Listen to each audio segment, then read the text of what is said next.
Selamat pagi umat yang dikasihi dan yang mengasihi Tuhan.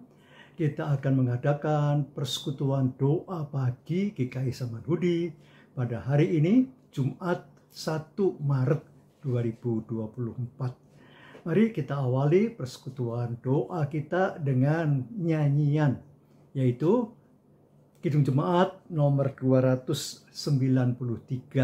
2 bait saja dari nyanyian ini. Puji Yesus. Puji Yesus, pujilah Juru Selamat. Langit bumi maklumkan kasih-Nya. Haleluya, nyanyilah para malaikat. Kuasa hormat berilah kepadanya. Selamanya Yesus Gembala kita, siang malam kita didukungnya. Puji Dia, beritakan keagungannya. Puji Dia, mari bernyanyilah. Puji Yesus, pujilah Juru Selamat. Hosiana, soraknya bergema. Kerajaannya untuk selama-lamanya. Yesus Kristus, Raja Imam Nabi. Ia datang, Raja segala alam. Kuasa hormat hanya kepadanya. Puji Dia, beritakan keagungannya. Puji Dia, mari bernyanyilah. Mari kita datang dalam doa. Bapa, segala hormat, syukur, dan puji kami hantar ke hadirat Allah yang sudah menyertai kami, yang sudah mendukung kami 2 bulan dari tahun yang seolah baru saja kami masuki 2024. Sudah kami jalani 2 bulan ini. 1 Maret hari ini kami sedang masuki. Maka Bapa, berikanlah firman Bapa, boleh kami pelajari sesaat. Kami boleh belajar dari peristiwa masa lampau, dan biarlah itu juga boleh menguatkan perjalanan iman kami sampai pada akhirnya kami dipercaya untuk melaksanakan tugas panggilan kami. Roh Kudus ini bekerja baik untuk hamba maupun juga umat Tuhan yang mendengarkannya. Nah, nama Bapa, Anak, dan Roh Kudus saja yang diberitakan dan dimuliakan. Bekerjalah ya Roh Kudus, karena kami siap sedia untuk mendengar tutur sapa Allah sendiri untuk kehidupan kami melalui peristiwa masa lampau, tapi tetap relevan untuk kami pelajari saat ini. Dalam Yesus Kristus Tuhan kami berdoa. Amin. Saudara, kita bersama akan melihat sebuah tema, yaitu sejarah kelam yang berulang. Saudara, pembacaan Alkitab hari ini terambil dari Kisah Para Rasul pasal 7 ayat 30 sampai ayat yang ke-40. Saya bacakan demikian. Kisah Rasul 7 ayatnya yang ke-30 sampai 40. Sesudah 40 tahun tampaklah kepadanya seorang malaikat di padang gurun Sinai, di dalam nyala api yang keluar dari semak duri. Musa heran tentang penglihatan itu, dan ketika ia pergi ke situ untuk melihatnya dari dekat, datanglah suara Tuhan kepadanya. Akulah Allah nenek moyangmu, Allah Abraham, Ishak, dan Yakub. Musa pun gemetar dan tidak berani lagi melihatnya. Lalu firman Tuhan kepadanya, tanggalkanlah kasutmu dari kakimu, sebab tempat engkau berdiri adalah tanah yang kudus. Aku telah memperhatikan dengan sungguh kesengsaraan umatku di tanah Mesir, dan aku telah mendengar keluh kesah mereka. Dan aku telah turun untuk melepaskan mereka. Sekarang, marilah engkau akan kuutus ke tanah Mesir. Musa ini yang telah mereka tolak dengan mengatakan, siapa yang mengangkat engkau menjadi pemimpin dan hakim? Dialah juga yang telah diutus oleh Allah sebagai pemimpin dan pembebas dengan perantaraan malaikat yang telah menampakkan diri kepadanya di semak duri itu. Dialah yang membawa mereka keluar untuk mengadakan mujizat-mujizat dan tanda-tanda di tanah Mesir, di Laut Merah dan padang gurun selama 40 tahun. Musa ini pula lah yang berkata kepada orang Israel, seorang nabi seperti aku ini akan dibangkitkan Allah bagimu dari antara saudara-saudaramu. Musa inilah yang menjadi perantara dalam sidang jemaah di padang gurun, di antara malaikat yang berfirman kepadanya di Gunung Sinai dan nenek moyang kita. Dialah yang menerima firman-firman yang hidup untuk disampaikan kepada kita. Namun nenek moyang kita tidak mau taat kepadanya. Malah mereka menolaknya. Dalam hati mereka ingin kembali ke Mesir. Kepada Harun mereka berkata, buatlah untuk kami beberapa ilah yang akan berjalan di depan kami. Sebab Musa ini yang telah memimpin kami keluar dari tanah Mesir, kami tidak tahu apa yang telah terjadi dengan dia.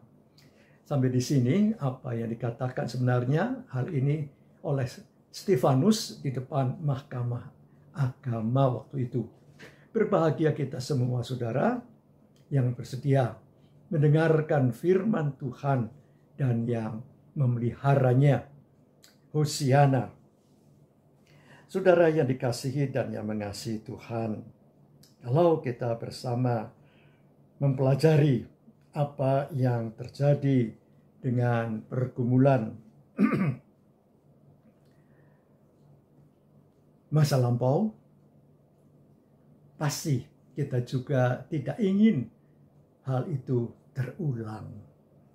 Apa yang dikatakan saudara oleh Presiden pertama Republik Indonesia yaitu Insinyur Soekarno tentang pidatonya pada tahun 1966 yaitu 21 tahun setelah kemerdekaan pada 17 Agustus 1966, Insinyur Soekarno sebagai presiden waktu itu mengatakan tentang istilah jas merah. Jangan sampai melupakan sejarah. Ternyata memang saudara seringkali manusia ini melupakan peristiwa masa lampau. Ingin dikubur dan tidak ingin diungkapkan lagi. Padahal sebenarnya kita bisa belajar dari apa yang terjadi masa lampau untuk kehidupan kita masa kini dan masa depan.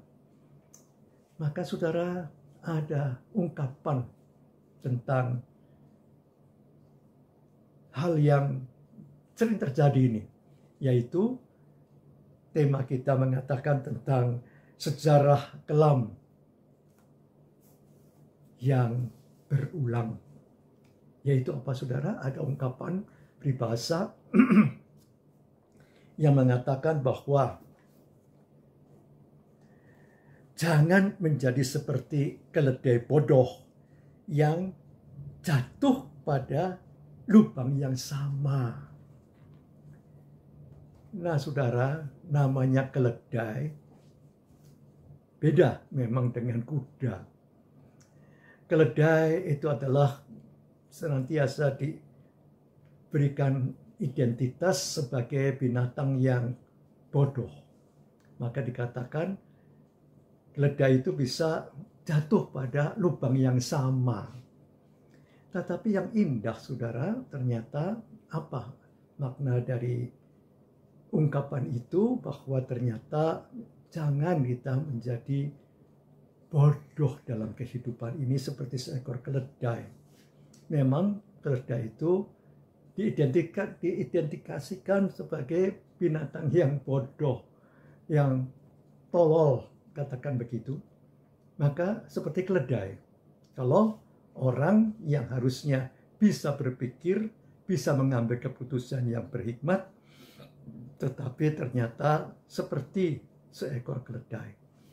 Nah, padahal saudara, kalau kita mau belajar dari keledai, Tuhan Yesus pada saat memasuki kota Yerusalem menjelang kesengsaraannya yang amat sangat berat, Tuhan Yesus justru mengendarai seekor keledai. Dielu-elukan oleh baik para murid maupun pengikut-pengikutnya dan penduduk Yerusalem yang memang pada waktu itu lagi berkumpul untuk merayakan Paskah, keluarnya bangsa Yahudi itu dari Mesir yang dirayakan tiap tahun. Ya, saudara, Yesus mengendarai keledai untuk menunjukkan apa? Beberapa hal, yaitu kerendahan hati, lemah lembut, tapi juga sekaligus kesederhanaan, bukan kegagahan seekor kuda yang kuat, yang perkasa, tapi seekor keledai yang penuh dengan kelemahan dan menunjukkan kerendahan hati, kesederhanaan.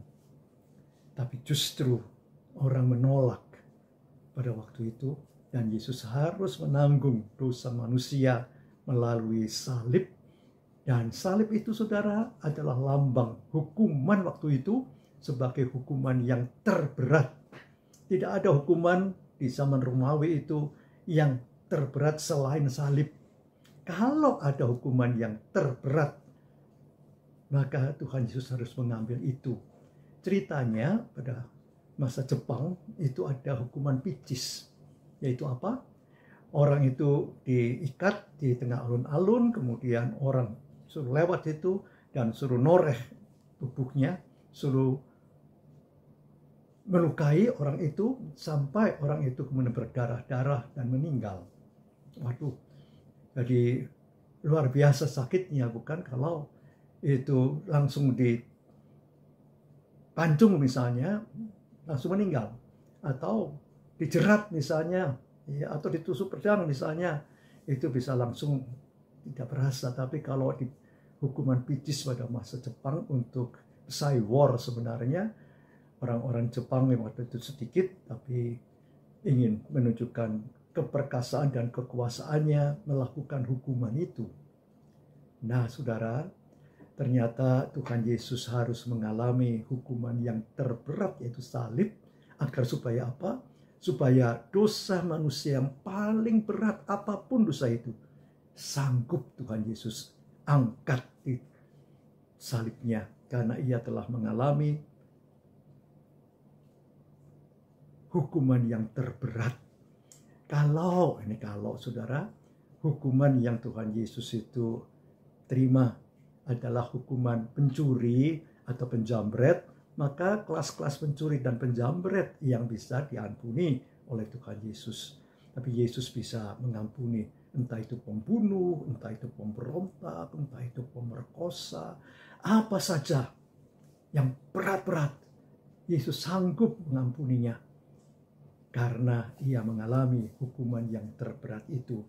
Nah, saudara, Musa sebagai pemimpin bangsa yang kita tadi telah melihatnya dari ungkapan Stefanus, Musa itu ditolak, saudara.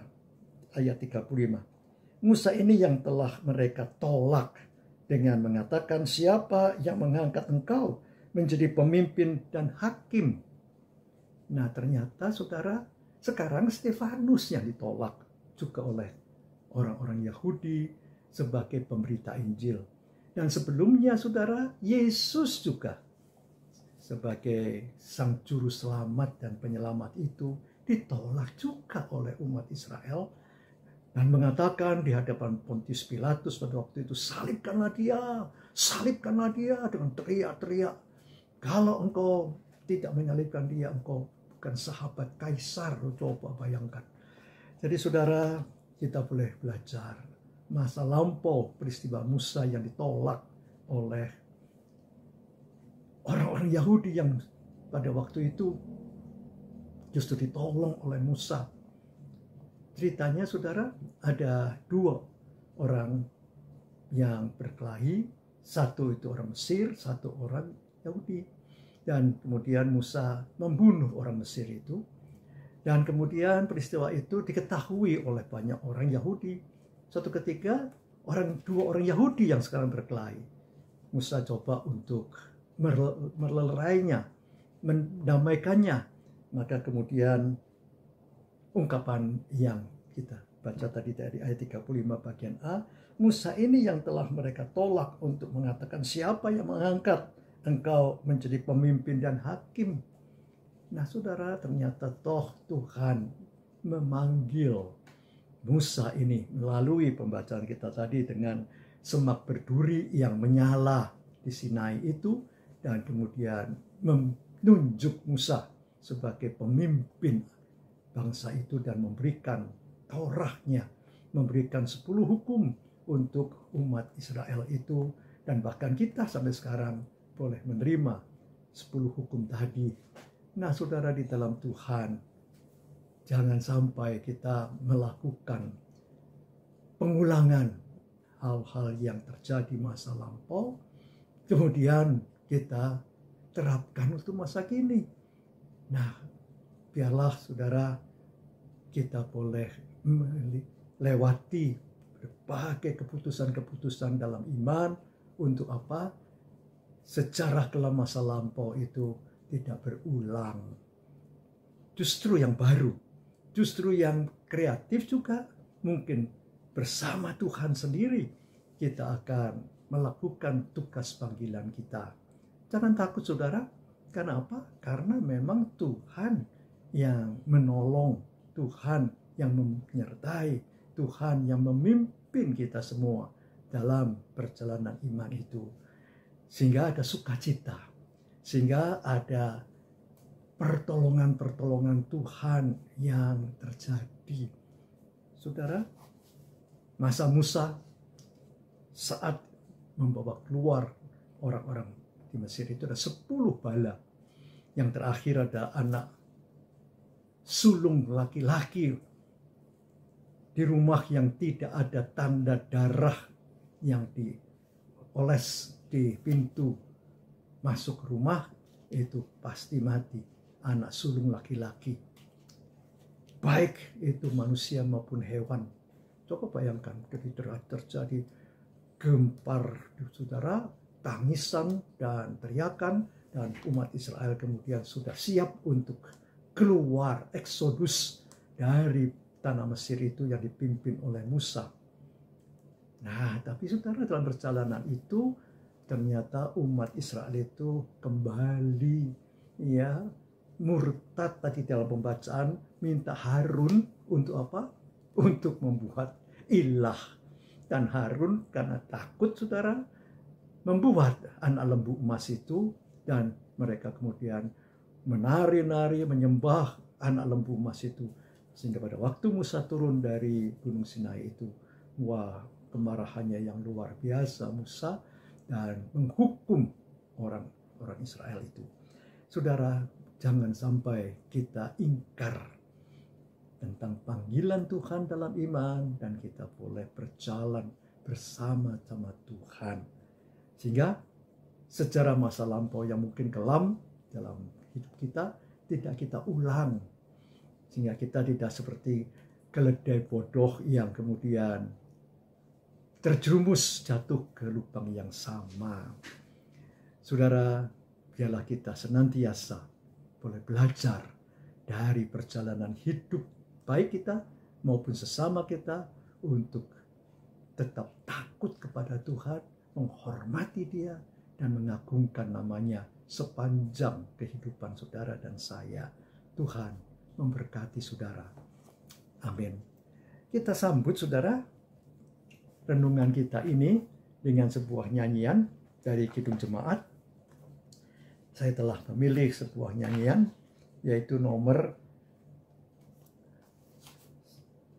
161 segala kemuliaan. Segala kemuliaan bagimu penebus, pun suara anak-anak memuji Dikau terus. Hosana Raja kami, Hosana Anak Daud, utusan Tuhan Allah, mubaraklah Engkau. Segala kemuliaan bagimu penebus, pun suara anak-anak memuji Dikau terus. Sebelum Engkau sengsara, pujian bergema. Sekarang kami puji Kau dalam terang baka. Segala kemuliaan bagimu penebus, pun suara anak-anak memuji Dikau terus. Dahulu dan sekarang Engkau terpujilah, ya Raja Maha Murah, pemberi anugerah. Mari kita datang dalam doa. Bapa Surgawi, terima kasih kalau kami sudah Engkau ingatkan atas peristiwa Kisah Rasul pasal 7, yaitu saat Stefanus harus menghadapi pergumulan di mahkamah agama waktu itu, dan Stefanus harus mengalami kematian dengan dirajam, ya Bapa. Engkau juga yang sudah sebenarnya memakai Stefanus untuk bersaksi, mengingatkan tentang peristiwa penolakan Musa pada waktu itu dalam Kisah Rasul pasal 7 itu ayat 35 bagian pertama. Tapi orang Israel tetap tidak bersedia melihat secara masa kelam yang ternyata terulang untuk dirinya. Nah, Bapa Surgawi, berikanlah bangsa kami, juga umat Tuhan yang percaya kepadamu, tidak mengulang hal-hal kelam yang terjadi dalam sejarah hidup umat Tuhan. Berkati gereja-gerejamu, berkati juga GKI Samanhudi dalam mengemban tugas untuk menjadi garam dan terang dunia. Bapa memakai baik para majelis jemaat, pendeta dan penatua, juga aktivis-aktivis GKI Samanhudi, bahkan dengan anggota jemaat yang boleh bergandengan tangan, memuliakan, membesarkan, memuja-muji Tuhan sampai Tuhan Yesus datang kembali. Bapa, kami juga membawa dalam doa untuk pemerintah dan bangsa kami. Bapa jugalah yang akan menolong bangsa kami, khususnya kalau sampai pada tanggal 20 Maret nanti akan ada pengumuman resmi dari pergumulan pemilihan umum itu. Tapi ada begitu banyak penolakan karena dirasakan ada kecurangan dan sebagainya. Biarlah proses-proses yang sedang terjadi tidak menghambat, ya Bapa, untuk berbagai pergumulan, dan Bapa juga akan menolong bangsa kami dalam kemulut-kemulut yang terjadi. Bapa, kami juga membawa dalam doa kami untuk program-program kerja yang hampir berakhir Maret nanti ini, yaitu untuk majelis jemaat, dan sedang saat ini memikirkan program kerja baru 2024 sampai 2025. Bapak, semuanya boleh juga disahkan dan terlaksana bersama Tuhan. Bapak, kami serahkan juga perjalanan hidup kami menyelesaikan minggu kerja kami, memasuki bulan baru bersama Tuhan. Dan kami serahkan juga segala doa-doa kami bagi mereka yang sakit, bagi mereka yang berduka, bagi mereka yang menghadapi berbagai pergumulan dan masalah hidup. Sertai dan bawakan jalan keluar bagi mereka ya Bapa.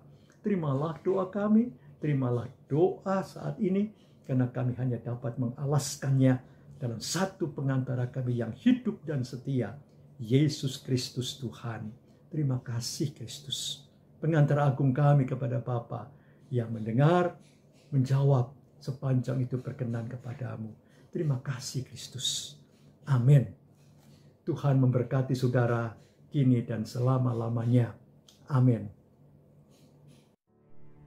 Bagi Bapak Ibu yang memiliki pergumulan khusus dan ingin didoakan, bisa menghubungi rekan-rekan pendeta di nomor berikut.